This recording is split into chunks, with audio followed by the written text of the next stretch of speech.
Hello, my name is Loren Green, and I am doing the Foundations of Leadership interview video for Professor Green. All right, so the leader that I decided to study her leadership style, her name is Chelsey Cornelius, and she is actually a manager at a local restaurant.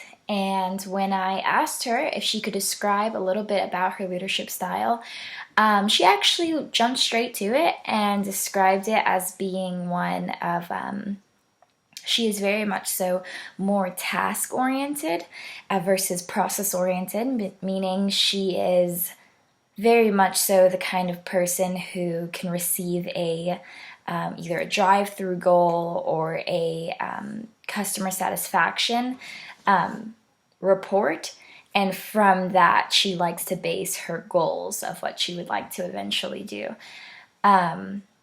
So because of that, she likes to consider herself much more goal-oriented. When it comes to the people who she leads, a lot of them are usually either freshmen and sophomores in college, or they're usually seniors, and actually they're usually juniors and seniors, sometimes even sophomores in high school.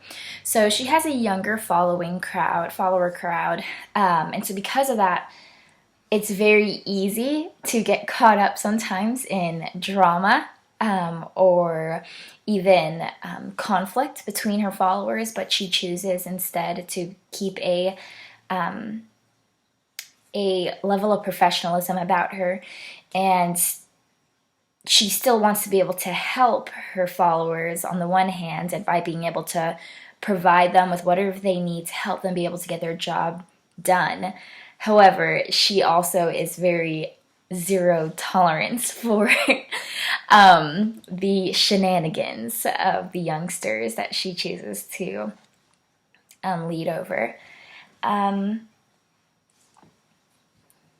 think she's developed a lot of her personality or a lot of her philosophy, I should say, is very much so connected with her personality, and she definitely learned more about this, about herself, that she's more goal-oriented when she was in high school. She said that she was raised by very driven people, and then working her way through college, she had a lot of self-discipline to be able to fall back on from what her parents had taught her. And so this is definitely how she developed her philosophy of you have to help your followers basically in order for them to be able to do their job. And I guess the leadership view that most correlates with would either be authentic leadership, transformational, or even servant leadership. When I was kind of giving her, when I first initially interviewed Chelsey, she didn't really know which leadership style, like, she technically, I guess, followed through. So what I had her do was just explain to me, I guess, her worldview on leadership, and from that I was able to put a label on it from our foundations class. So her thoughts on group process and leadership is definitely one of collaboration. She certainly believes that many heads together thinking and communicating with each other, two-way communication is something that's very important to Chelsey. At the end of the day, though, she has no problem taking charge and being able to say, no, I'm sorry, like, this is what we're implementing.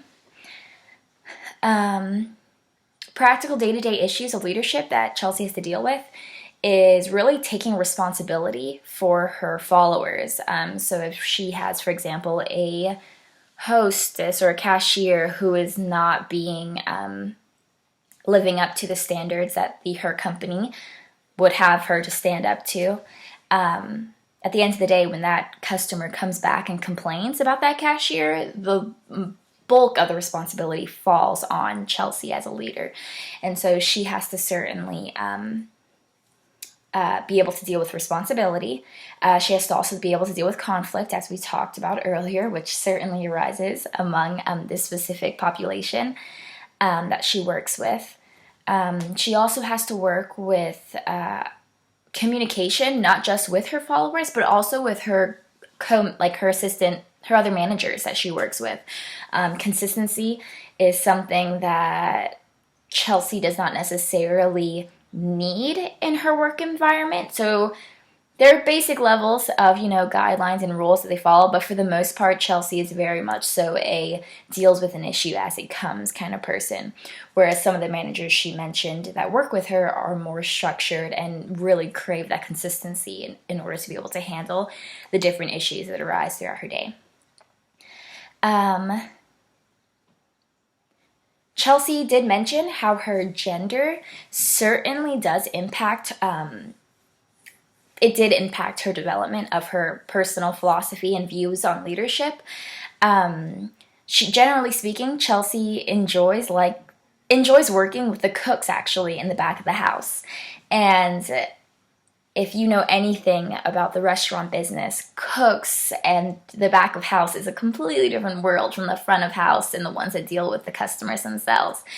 It can be a little bit more of a I would almost say it's definitely safe to say that there are more males that are cooks in the back at restaurants, at least in this particular one that Chelsey's works at. And so she said that this is something that was a little difficult for her at first, because it felt as though a lot of the men that were back there had very little regard for her or respect for her when she first started working there. So over time, she was able to not only build their respect, but also be able to find out or learn that sometimes the way you communicate with those of another gender, much more those of another gender who are younger than you, she learns, or at least very close to your own age, she learned that this is something that she had to adjust about herself. And someone who she looks up to is actually her general manager. Chelsey's general manager's name is Chris Johnson. Chris is from what Chelsey was describing, she seems like a very, does not take things as much to heart as Chelsey does sometimes for these day-to-day leadership issues. And Chelsey said she really admires that, because it's the ability to be able to put your work down when you leave. And Chelsey said that that's a weakness for her, of being able to carry her work with her wherever she goes. And she certainly admires Chris's ability to be able to leave any baggage at the door before she comes home. Ethical responsibilities of a leader. Chelsey said that she really feels as though this kind of falls back on just being able to take responsibility for things that may not necessarily be your own fault. That is a very commendable thing, that not many people, many adults, many young people just do not understand that. And that's something that she is currently striving to be better at. And her advice for me as a student studying leadership, it was that just to always be open-minded, and just because a leadership style does not necessarily match with how I personally like to lead, it does not mean that there's not something to learn from that. And if anything, when you see someone who leads differently than you, this is an opportunity to be able to collaborate and see, okay, if I was leading with this person, how would I choose? How would I fit? Like, how would we fit together in terms of being able to create a better environment for our followers? So anyway, I appreciate you sitting through this video, and I hope you had a great Thanksgiving weekend. I appreciate it, Miss Green. Thank you.